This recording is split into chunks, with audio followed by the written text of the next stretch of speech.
do ex-PM Rony Lessa, né, o assassino confesso da vereadora Marielle Franco, ele afirmou em delação que os mandantes do crime tinham outros alvos além da Marielle, além da vereadora Marielle. Um deles era o atual presidente da Embratur, Marcelo Freixo, ex-deputado que nos anos 2000, inclusive, liderou a CPI das milícias na Assembleia Legislativa do Rio de Janeiro.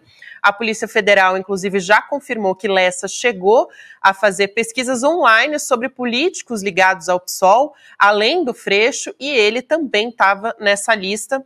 Olha só o que ele disse, o Rony Lessa, né, em delação, um trecho da delação que foi obtido pelo Fantástico da TV Globo. A gente tem aqui, abre aspas para ele, em 2017, ele, Domingos Brazão, portanto, um dos mandantes, veio com um assunto relacionado com Marcelo Freixo. É uma coisa bem ampla, pesada, que mexe com partidos. Fui tirando isso da cabeça dele. Aí ele aceitou, não cobrou mais. Ali foi talvez a nossa primeira entrada com relação ao crime. Fecha aspas para o Rony Lessa em delação à Polícia Federal. Eu vou dar bom dia para o Freixo, que é nosso convidado, o presidente da Embratur, Marcelo Freixo. Seja muito bem-vindo aqui ao SL Notícias. Freixo, eu aproveito já para te perguntar como é que você recebeu essa notícia, porque não foi a primeira vez que o senhor recebeu uma ameaça de morte. Inclusive a Polícia Civil do Rio já tinha interceptado em outra ocasião, né, um plano de milicianos para assassinar o senhor, inclusive em relação à CPI das milícias. Nessa época o senhor já recebia também ameaças, então eu queria saber se te surpreendeu essa história, essa novidade em relação à delação do Rony Lessa. Bom dia. Bom dia, Gabriela, bom dia, William, bom dia, César, prazer imenso estar com vocês, obrigado pelo convite. Olha, não, surpreender não, eu estava acompanhando a investigação de muito perto, a gente já sabia, né? É claro que quando você escuta um homicida, um psicopata ele falando, o vídeo é muito forte, né? Porque ele fala de matar uma pessoa como se estivesse tomando um café, né? E o meu questionamento é sempre esse, né, Gabriela? Como é que um psicopata como esse, alguém com esse nível de violência, fica na polícia há tanto tempo, é homenageado, né? Nunca foi investigado, não tenho a menor dúvida que ele cometeu centenas de homicídios antes ele é um matador de aluguel, um matador conhecido no Rio de Janeiro, todo mundo que trabalha com segurança pública conhece, ele nunca foi investigado pelo Ministério Público, nunca foi denunciado pela Corregedoria, ele nunca passou, ele não tem uma perna fruto de um atentado quando trabalhava para o Jogo do Bicho, então é uma figura muito conhecida do submundo do crime, sendo ele um policial. Então esse estado de coisa do Rio de Janeiro foi o que a gente sempre enfrentou, né? Essa não é uma questão só de embate ideológico, que a gente sempre teve posicionamento no Rio de Janeiro. Eu fui um opositor muito duro ao governo Cabral, ao governo Pezão, do qual o Domingos Brazão fazia parte, mas não se trata disso, se trata de enfrentamento ao crime, né? Porque no Rio de Janeiro, como a gente disse na CPI das milícias, crime, polícia e política não se separam. Então a gente não pode banalizar, eu não posso nunca achar que é normal receber uma ameaça como essa. A CPI das milícias foi em 2008, só para contextualizar quem está assistindo a gente. Não foi ano passado. 2008 foi quando eu presidi a CPI das milícias. Eu fiz a CPI das milícias porque a milícia matou meu irmão em 2006. Eu tive um irmão assassinado pela milícia. Eu vi meu pai e minha mãe enterrar o meu irmão. E aquilo foi o fator decisivo para eu arrancar coragem e fazer a CPI das milícias numa Assembleia Legislativa que era tomada de milicianos, né? Era hegemônico o poder da milícia já em 2007, já em 2008. A CPI das milícias ela teve um resultado muito profundo, ela não foi uma CPI para marcar posição. Aliás, eu nunca fiz política para marcar posição, né? Eu não gosto disso, não acho que seja esse o papel da esquerda.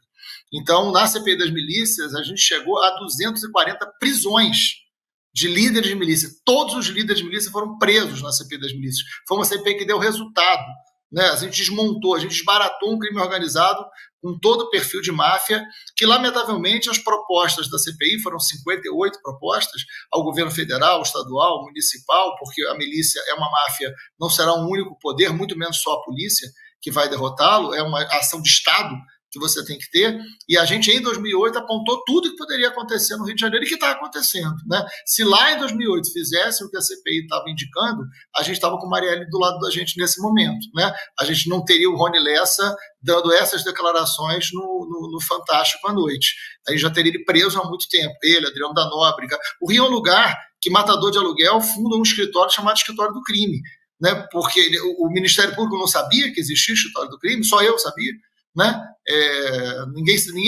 Ninguém da segurança pública nunca tinha ouvido falar de Adriano da Nóbrega, nem quando ele recebeu medalha Tiradentes do então deputado Flávio Bolsonaro, que deu medalha Tiradentes ao Adriano da Nóbrega. Quando o Adriano da Nóbrega recebeu medalha Tiradentes, ele estava preso por homicídio. Então o Rio de Janeiro é isso. É esse Rio de Janeiro que a gente enfrenta, né? Então o embate não é um embate só partidário, é um embate da civilização contra a barbárie, é um embate contra o crime organizado, que está estabelecido no Rio de Janeiro de forma muito contundente, muito séria e muito estrutural.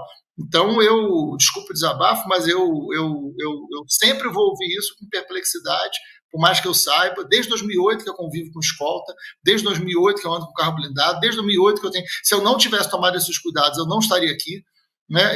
A privação da minha vida é muito forte, é muito grande, né? Então, assim, eu não aproveito uma parte muito considerável do que o Rio de Janeiro tem de melhor, porque não posso. Essa privação se estende, evidentemente, à minha família, e aí as ameaças. Não é simples, né? Imagina, eu tive que tirar minha mãe da televisão para ela não ver Fantástico domingo à noite, que é uma coisa que ela faz sempre, não podia dizer por quê. Né? Uma senhora de 84 anos. Então, chega num nível tal que as pessoas não têm ideia do que significa viver ou passar por isso, né? É muito duro. Agora, nós não podemos perder. Essa é uma guerra que a gente não pode perder. Claro. Freixo, eu vi uma fala importante sua, na qual você dá conta dessa relação intrínseca que existe entre impunidade e o nível de liberdade com o qual essas pessoas se permitem operar, porque de fato elas percebem que não existem grandes consequências, que o Estado do Rio de Janeiro está dominado por esse tipo de estrutura, e isso de alguma forma oferece um caminho para que elas se tornem cada vez mais ousados. Eu também vi parlamentares se articulando no sentido de dizer que a investigação do caso Marielle não pode ser encerrado, porque você tem então, por exemplo, figuras como Rony Lessa dizendo que ele não foi convidado para um assassinato de aluguel, ele foi convidado para uma sociedade na qual ele receberia algo em torno de 100 milhões de reais. É uma monta de fato impressionante, denota o quanto o trabalho da Marielle e o teu trabalho, para todos os efeitos, estavam incomodando essa gente e o quanto eles estariam dispostos aí a investir para tirar vocês do caminho. O que você acha que tem que acontecer a seguir, Freixo? Você acha que deve se estabelecer uma CPI? Você acha que a investigação do caso Marielle deve prosseguir? Eu queria te ouvir a respeito do que você acha que pode ser mais efetivo em termos do que deve acontecer a seguir. Não, primeiro que o trabalho da Polícia Federal foi um trabalho que precisa ser ressaltado, assim, é um trabalho muito competente, muito bom. O caso da Marielle foi o assassinato da Marielle foi 2018. A gente precisa lembrar disso, né? Foi 2018. Né? Na época, eu fui contra a federalização do caso, a família também, por uma razão óbvia. Entregar para a Polícia Federal da época era entregar para a Polícia Federal do governo Bolsonaro. Você não tinha a menor condição de fazer um negócio desse, né? Eu tenho uma relação muito, muito boa, confio muito na Polícia Federal, mas a Polícia Federal, na época do Bolsonaro, o ministro da Justiça era Sérgio Moro e era o Anderson Torres à frente da polícia. Como é que você vai entregar o caso da Marielle para essa instituição investigar? Então a gente tinha que jogar com as contradições que tinham no Rio de Janeiro. Né? Foram 5 delegados que a Delegacia de Homicídio trocou do caso Marielle, 5 delegados. Eu acompanho o trabalho de todos eles, e vários deles excelentes delegados. E quando os delegados chegavam perto, né, de uma situação mais clara de responsabilidade, de mando, ele era trocado. Né? Havia claramente uma condução da Delegacia de Homicídio para se chegar a nomes que não tinham relação com o caso. Né? Então, isso tudo, assim, eu estava muito convencido já da obstrução. Eu estava muito convencido já que a Delegacia de Homicídio estava fazendo parte de uma proteção ali a mandante. Né? Se ele fez parte ou não da concepção, como a Polícia Federal concluiu, é uma conclusão da Polícia Federal, não pode ser minha, porque não fui eu que investiguei, nem é meu papel. Agora, esse caso foi muito bem investigado, acho que eu não acredito que tenha mais alguém, eu também não quero alimentar uma fantasia nesse sentido de buscar culpados que possam me agradar politicamente. Eu nunca fiz isso nesse caso. Eu quero chegar a quem mandou, de fato, seja quem for, né? E a quem obstruiu, a quem fez parte desse crime. Agora, em relação às milícias, a gente podia cumprir o que a CPI das milícias de 2008 estava dizendo. Né? Você tem que ter... O governo do Estado sozinho, ele não consegue mais enfrentar a milícia. né? Hoje tem um nível estruturante de poder da milícia, porque a milícia, a fala do Rony Lessa, César, ela é muito interessante. Assim. Ele fala o seguinte: ele não foi chamado para matar alguém, ou seja, isso é um negócio banal para ele. Ele matou centenas de pessoas. Esse cara matou centenas de pessoas. Então ele fala: não foi chamado para matar alguém, foi chamado para um grande negócio de milhões. Eu ia ser sócio. Né? E ele fala, eu não sei se vocês prestaram atenção, ele fala um negócio que é muito sério em relação ao Rio, e que eu estou falando isso há muitos anos. Você sabe disso, César. Ele fala o seguinte: olha, aqui tem controle de gás, controle de internet, tem controle de voto. Ele diz isso, tem controle de voto. Ou seja, o Rony Lessa foi chamado para ser sócio de um empreendimento territorial, econômico e político, além de criminoso. Mas é político, porque milícia é uma ação do crime política, de domínio político, de expressão política, de ocupação de espaço político. Por isso é máfia. Por isso eu estou dizendo, desde 2008, que se trata de uma máfia e que mata autoridades. Né? Matou uma juíza, matou uma vereadora, ameaça diversas autoridades. É máfia. Né? Então, para enfrentá-los, as ações que precisam, o governo estadual tem que assumir, né? Eu não estou falando desse governo, né? Enfim, de onde menos se espera que nada venha, mas eu estou falando de um possível novo governo, de enfrentar a estrutura da polícia, né? De contar com os bons policiais, de botar os bons policiais à frente da polícia, à frente das instituições, chamar o Ministério Público, chamar a sociedade civil, chamar o governo federal, ter um plano de enfrentamento ao crime organizado no Rio de Janeiro, que vai envolver o poder municipal, porque a milícia passa da grilagem da terra ao controle de toda uma economia territorial que hoje envolve mais da metade da população da região metropolitana. Eu estou falando de mais da metade da população da região metropolitana. É algo muito estruturante. Então, eu acho que a continuidade que você sugere é menos de uma investigação policial e mais de um projeto político para o Rio de Janeiro que tenha a coragem de enfrentar o crime organizado e não governar junto com eles, como vem sendo feito ao longo de tantos anos. Freixo, bom dia. Eu queria te perguntar sobre isso mesmo, sobre essa dificuldade de corrigir o problema. Se você tivesse uma solução pronta, seria muito fácil, né? Se todo mundo tivesse uma solução fácil para esse problema. Mas pelo que você diz, pelo que a gente observa das investigações e das análises sobre a ação das milícias do Rio de Janeiro, parece que a solução vai vir de dentro do Rio de Janeiro, ou será que o Estado precisa de uma intervenção externa do governo federal, por exemplo, tamanha o entranhamento das milícias junto com o poder público no Estado do Rio de Janeiro? William, o Rio de Janeiro já passou por muita intervenção, né? Nenhuma delas funcionou, nenhuma delas deu certo. Eu não acredito em intervenção, nem em nenhuma área. Né? Na segurança foi sempre uma tragédia. Qualquer intervenção é uma tragédia. O que precisa é de um plano de combate ao crime organizado que possa ser liderado pelo governo estadual, aí desde que se tenha um governo estadual com o propósito de enfrentar o crime e não de um governo que faça parte dele, né? Com o governo federal. A Polícia Federal tem que estar junto com o governo estadual. Né? As Forças Armadas também, não no sentido de uma intervenção militar, mas no sentido de um serviço de inteligência. Né? Porque qual é a questão? Quando você não usa inteligência para combater o crime, você prende quem você vigia. Se você olhar hoje o perfil, o retrato do sistema prisional brasileiro, né, você vai ver assim, qual é a maior taxa de pessoas presas? Tráfico de drogas. Qual é uma das menores? Tráfico de armas.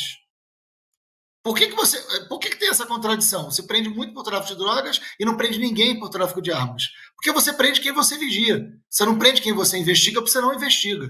Então, você montar um sistema onde todos os serviços de inteligência sejam integrados dentro do Rio de Janeiro, né, para construir uma ação policial preventiva que vai cortar na carne dentro das polícias, que vai entender o que acontece em cada território para enfrentar tanto tráfico quanto milícia, é decisivo. Isso vai mexer com fronteira, isso vai mexer com o papel da Polícia Federal, com o papel da inteligência das Forças Armadas. Isso envolve, por exemplo, Baía da Guanabara. O Serviço de Inteligência da Marinha é decisivo para que a gente possa ter um enfrentamento de verdade à economia do crime, para chegar em quem realmente controla o crime, para chegar no braço político do crime. Você tem que mexer na economia, a Receita Federal vai ser importante. É uma ação de Estado. Isso já aconteceu em muitos lugares do mundo, eu não estou inventando a roda. Quando eu defendi a CPI das milícias, eu fui para vários lugares do mundo e conhecer, né, experiências de pessoas que enfrentaram o crime organizado. Eu estive na Itália, é muito semelhante ao que aconteceu na Itália, principalmente no sul da Itália. Então a gente sabe o que está acontecendo no Rio. O Rio está muito perto de uma curva sem retorno, então a minha preocupação é muito grande, né? Por isso que eu acho que a eleição de 24 e 26 elas são eleições muito decisivas, porque a gente precisa chegar em 26 com condição de enfrentar o crime organizado. A disputa eleitoral do Rio é contra o crime. Do que a gente está falando aqui? A gente está falando aqui de uma disputa eleitoral, mas de uma disputa eleitoral que mata a gente, que ameaça famílias, que é feito com arma, que é feito com domínio de território. Né? O debate da segurança pública do Rio, ele é um debate eleitoral, porque o Rony Lessa diz, este é um grande empreendimento, eu vou inclusive ter controle de voto. Ele diz isso, sou eu que estou dizendo. Freixo, tem um outro aspecto importante aqui, né, do delegado Rivaldo Barbosa, né, que é um outro acusado de envolvimento na morte da Marielle, também do Anderson. Ele está preso lá na Penitenciária Federal de Brasília e enviou um pedido ao ministro Alexandre de Moraes, inclusive pedindo, pelo amor de Deus, estou usando aspas aqui para o pedido dele, para ser ouvido pelos investigadores, e o ministro atendeu a esse pedido. Em paralelo a isso, também, o deputado federal Chico Alencar, ele deu uma entrevista para a coluna da Malu Gaspar, no Globo, dizendo que a bancada do partido, inclusive, vai pedir uma audiência com o ministro da Justiça, o Ricardo Lewandowski, para assegurar que também os irmãos Brazão, o Chiquinho e o Domingos Brazão, além do próprio Rivaldo Barbosa, né, delegado da Polícia Civil na época, sejam ouvidos nesse processo. E ele diz que não dá para aceitar que aconteceu uma solução definitiva do caso Marielle. Eu queria saber o que o senhor espera, primeiro, do depoimento que foi autorizado pelo Moraes, né, que atendeu esse pedido, e também se você acha, Freixo, que, assim como o Chico Alencar, o caso Marielle ainda não pode ser encerrado. Eu queria ouvir sua opinião a respeito disso. Bom, primeiro que, por princípio, eu acho que qualquer pessoa que está presa tem o direito de ser ouvido, seja ele quem for. E eu estou falando de alguém que está sendo acusado de ter matado uma das pessoas mais importantes da minha vida, grande companheira. A gente trabalhou, eu e Marielle trabalhamos juntos 10 anos. 10 anos juntos, dia a dia, 10 anos. Mas qualquer pessoa presa tem o direito de ser ouvido. Esse é um princípio básico, pilar da nossa democracia. Então, ser ouvido, isso não quer dizer que será solto. Isso não quer dizer que vai ser tratado como inocente. Isso tem uma investigação seríssima da Polícia Federal. Agora, ser ouvido, eu acho que não há nenhuma ilegalidade nisso. Eu acho que o ministro Alexandre de Moraes está correto em ser ouvido. Isso não quer dizer que mude alguma coisa na investigação. Eu não consegui encontrar o Chico, né, o Chico Alencar, que é um grande amigo querido. Eu fui assessor do Chico Alencar, tenho uma relação muito profunda com o Chico. Eu preciso entender melhor o que ele quer dizer com o caso não ser encerrado. Eu acho que em relação à responsabilidade, mandante, executor, tem uma definição. O enfrentamento à milícia, evidente que não está encerrado, né? Pelo contrário, tudo tem que ser feito. Né? O caso da Marielle, como um caso que revela muito do Rio de Janeiro, é o que eu estou falando aqui desde o início, tem muito a ser feito. Em relação à investigação, eu preciso entender melhor o que o Chico está querendo dizer com isso. Não ser encerrado quer dizer o quê?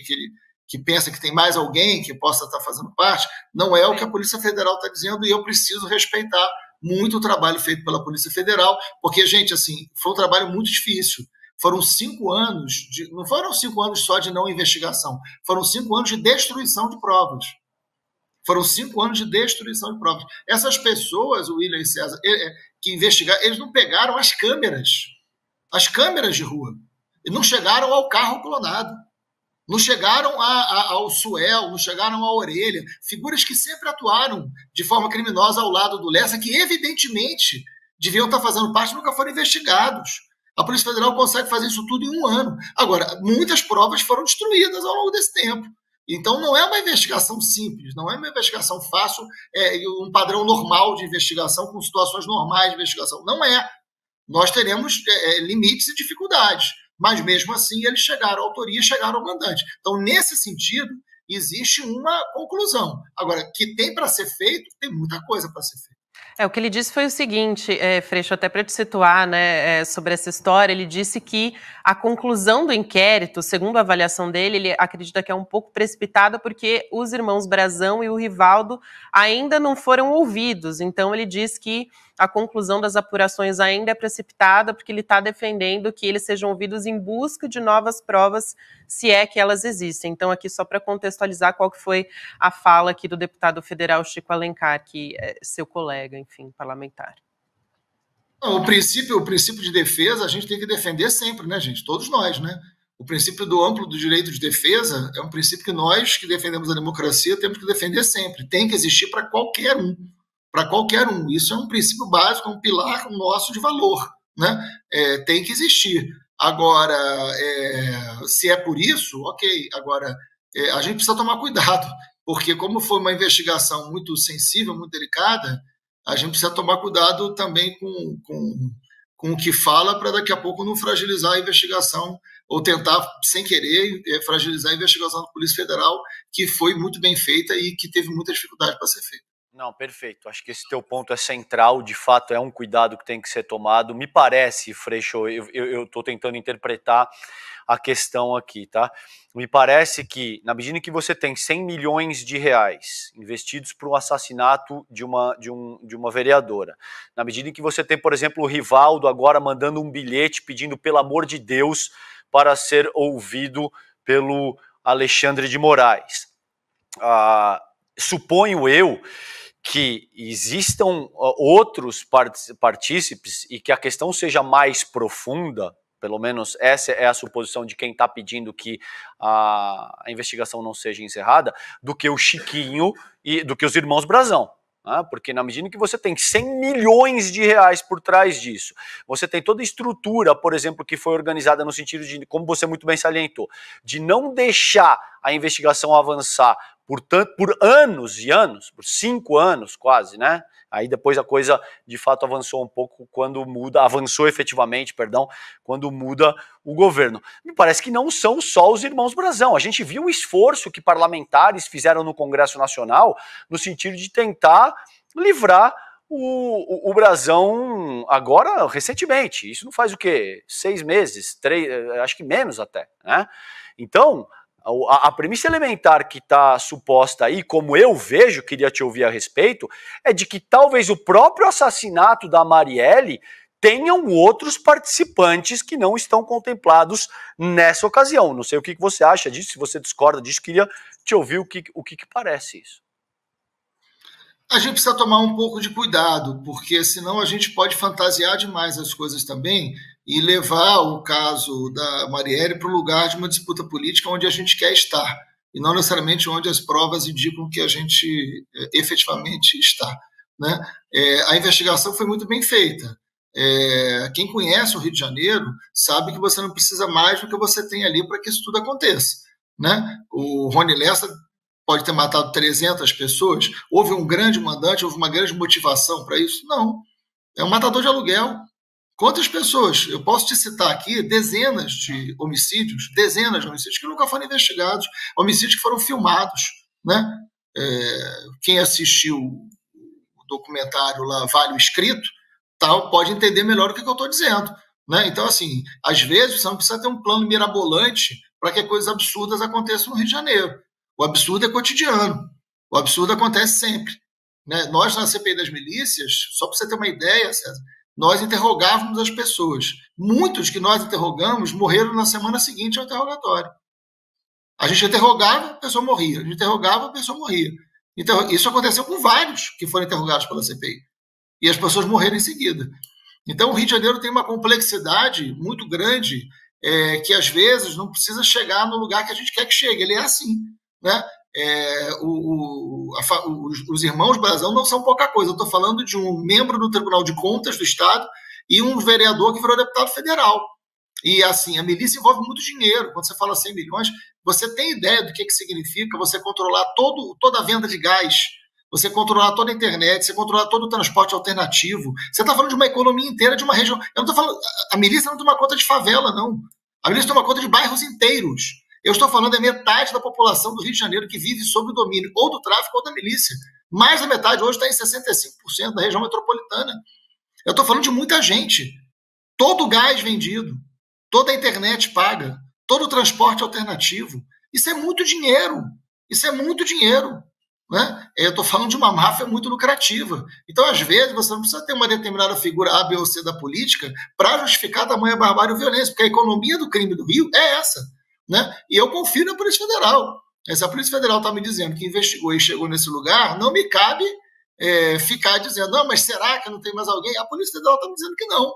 Então, assim, eu não tenho nenhum elemento para dizer que tem. O dia que eu tiver um elemento, eu vou cobrar. Mas enquanto eu não tiver nenhum elemento, me cabe confiar na Polícia Federal. Perfeito. Muito bem. Eu aproveito também, Freixo, para te perguntar, porque você citou o capitão Adriano, né, que foi morto, enfim, a gente tem questões a respeito da morte do Adriano. Ontem a gente estava até conversando com o Cacai, né, com um jurista, e ele estava fazendo um apelo sobre investigar melhor as circunstâncias da morte do capitão Adriano.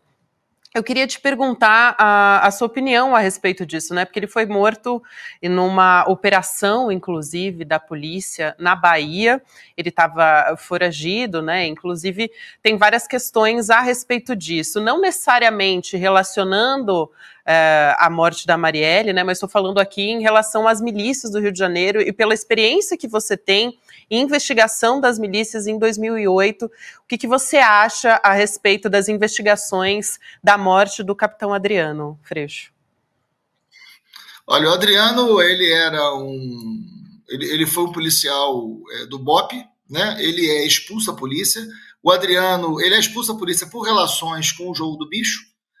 Antes dele ser expulso, ele é preso num homicídio de um flanelinha, e nesse homicídio, ele respondeu ao homicídio junto com o Queiroz, que era assessor depois do Flávio Bolsonaro, do Bolsonaro, né? O homicídio que o Adriano responde é ao lado do Queiroz, né? Queiroz, porque tem dois Queiroz, tem o Queiroz bombeiro que dirigiu por Leste, tem o Queiroz assessor, que ficou muito conhecido na época, né? Assessor do Flávio Bolsonaro, amigo do Jair Bolsonaro. Então, o Adriano tinha relações muito profundas ali com a família Bolsonaro, tanto é que a ex-mulher do Adriano e a mãe do Adriano eram funcionários fantasmas do gabinete do então deputado estadual Flávio Bolsonaro. Quem está dizendo não sou eu, quem está dizendo quem disse isso foi o Ministério Público da época, né, na Assembleia Legislativa. Então o Adriano sempre teve essa relação com política, e o Adriano se tornou uma pessoa muito temida no Rio de Janeiro, né, uma pessoa envolvida com muitos homicídios, também nunca investigado. Todas as informações que eu tenho me dizem que o Adriano não tem nenhuma relação com o caso da Marielle. Que, aliás, olha, só para você entender, Gabi, a coisa é tão complicada no Rio de Janeiro que o maior álibi que o Adriano tinha para dizer que ele não tinha nada a ver com a Marielle é porque no mesmo horário tinha uma outra pessoa sendo assassinada no Outback da Barra, e esse sim foi um homicídio onde o Adriano estava envolvido. Ou seja, o álibi do Adriano para dizer que ele não tinha envolvimento no homicídio da Marielle era um outro homicídio. Isso é o Rio de Janeiro. Na mesma hora que a Marielle foi morta, um advogado chamado Marcelo é morto no estacionamento do Outback da Barra. E esse homicídio tem a ver com o Adriano. Então o Adriano diz, eu não matei a Marielle, eu estava em outro problema. Outro problema é outro homicídio. É outro homicídio. Isso é o Rio de Janeiro, gente. Assim, às vezes as pessoas não estão entendendo o que eu estou falando. Entendeu? Assim, isso não é brincadeira. Vocês não têm ideia da quantidade de bandido, da quantidade de criminoso, perigoso, que mandou recado para mim e para um monte de gente, dizendo o seguinte, eu não tenho nada a ver com o caso da Marielle, pode acreditar. Entendeu? Assim, porque o caso da Marielle destampou um bueiro. Sim. O caso da Marielle destampou um bueiro. Expôs muita gente, né? E o cheiro do submundo, do crime, que nunca foi pequeno, veio à tona, veio para a superfície. Né? Vocês acham que entregaram o Lessa depois de um ano? Por quê? Você acha que foi a grande investigação da Delegacia de Homicídios que achou o Lessa? Me poupe. Entendeu? Quem entregou o Lessa foi o crime, porque estava chegando um monte de gente, né? Falou, eu não tenho nada a ver com isso, eu não tenho nada a ver com essa Marielle, então entrega aí. E aí entregaram o Lessa. Um ano depois. Esse é o Rio. Então a gente precisa entender onde é que a gente está pisando para saber como é que a gente vai enfrentar isso. Então não é lugar para a gente fantasiar, é lugar para a gente ter pé no chão e saber que o buraco aqui é muito embaixo.